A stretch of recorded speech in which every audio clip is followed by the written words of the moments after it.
Halo teman-teman, sebelum memulai materinya, izinkan kami memperkenalkan diri. Kami dari kelompok 7 yang beranggotakan saya sendiri, Dayang Pertiwi, Ditra Permana, Harafia Salsabella, Nashwa Afra Ramadan, dan Pelangi Koirunisa.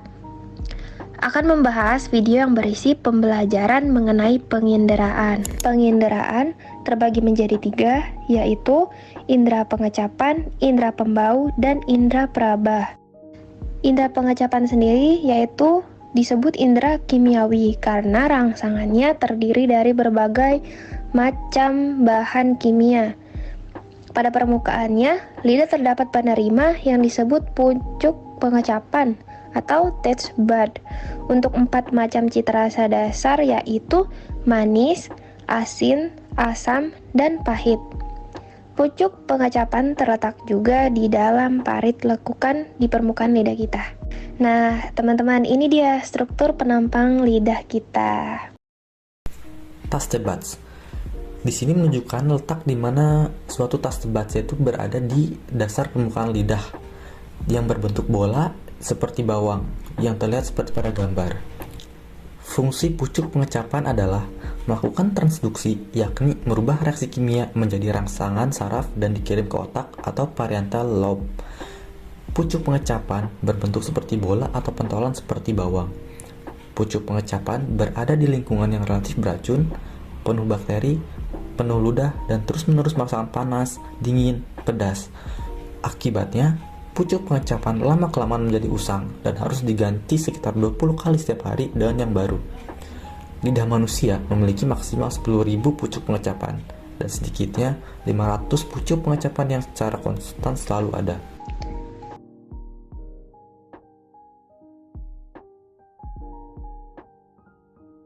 Indera pembau. Penciuman disebut juga sebagai indera kimia karena menerima rangsangan kimia yang dibawa oleh udara. Indera penciuman ini 10.000 kali lebih sensitif daripada indera pengecapan karena terdiri dari 6 juta sel penerima. Bagian-bagian hidung terdiri atas serabut saraf pembau atau olfactory, serabut saraf ke otak, silia saraf pembau, lendir, dan tulang hidung. Bagian atas hidung mempunyai area sempit yang berisi sel penerima rangsangan penciuman. Fungsinya adalah melakukan transduksi, mengubah reaksi kimia menjadi rangsangan saraf ke otak atau piriform cortex bagian bawah otak. Sel-sel penerima rangsangan atau sel-sel penciuman adalah alat penerima bau dan berada di 2 jalur jaringan seluas 1 inci persegi pada bagian paling atas dari saluran pernafasan. Fungsi penciuman. Yang pertama, menginterpretasikan pengecapan makanan, lalu mewaspadai secara sangat efektif makanan yang berpotensi berbahaya seperti bau busuk atau basi, dan mendatangkan ingatan yang kuat atau sering berhubungan dengan perasaan. Indra peraba. Indra peraba mencakup tekanan, temperatur, dan rasa sakit. Di bawah lapisan kulit luar terdapat setengah lusin penyensor mini yang merupakan penerima indra peraba.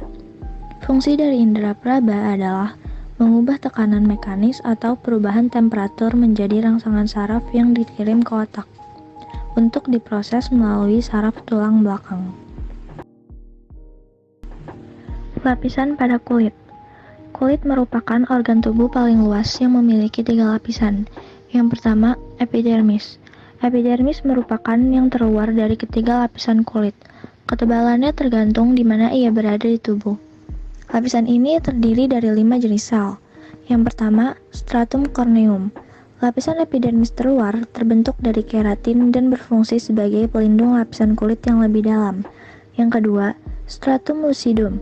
Terletak di bawah stratum corneum berupa lapisan tipis yang hanya terlihat di telapak kaki dan telapak tangan. Lapisan ini berperan dalam tingkat fleksibilitas kulit dan mengandung protein yang berfungsi untuk regenerasi sel kulit. Lalu, stratum granulosum terletak di tengah, bekerja dengan menghasilkan lemak dan molekul lainnya yang dapat melindungi kulit. Lalu, stratum spinosum, lapisan epidermis tertebal, berfungsi untuk memproduksi keratin yang juga melapisi kulit kepala dan kuku.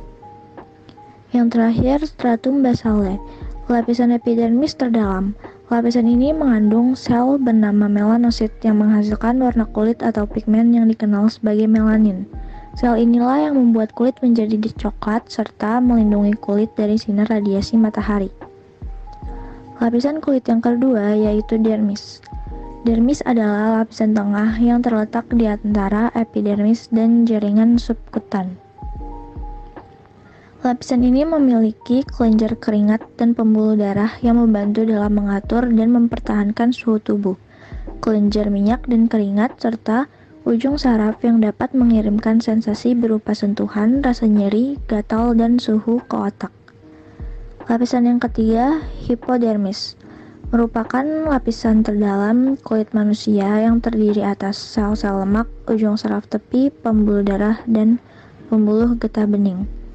Bertugas untuk melindungi tubuh dari suhu panas dan dingin. Lapisan ini juga berguna untuk melindungi tubuh dari cedera dengan bertindak sebagai bantalan yang melapisi tulang. Berikutnya, ada beberapa sensor utama dalam selaput kulit. Yang pertama ada rambut penerima, saraf bebas akhir, dan sel darah Pacinian. Rambut penerima. Dalam selaput tengah terdapat saraf bebas yang dibungkus di sekitar dasar kantung rambut. Masing-masing itu disebut rambut penerima. Rambut penerima ini hanya merespons sesuatu yang panas, misalnya api. Lalu yang kedua ada saraf bebas akhir. Dekat dasar lapisan kulit bagian luar adalah kelompok perpanjangan benang yang disebut saraf bebas akhir, karena tidak memiliki pelindung yang mengelilingi. Lalu yang terakhir ada sel darah Pacinian. Dalam lapisan yang gemuk di kulit terdapat sensor peraba yang paling luas yang disebut sel darah Pacinian. Penerima ini yang mempunyai lapisan tersendiri, seperti irisan bawang, sangat sensitif untuk meraba, dan merupakan satu-satunya penerima yang dapat merespon getaran. Sel darah Pacinian ini sendiri adalah reseptor dalam yang merespons tekanan dalam getaran frekuensi tinggi.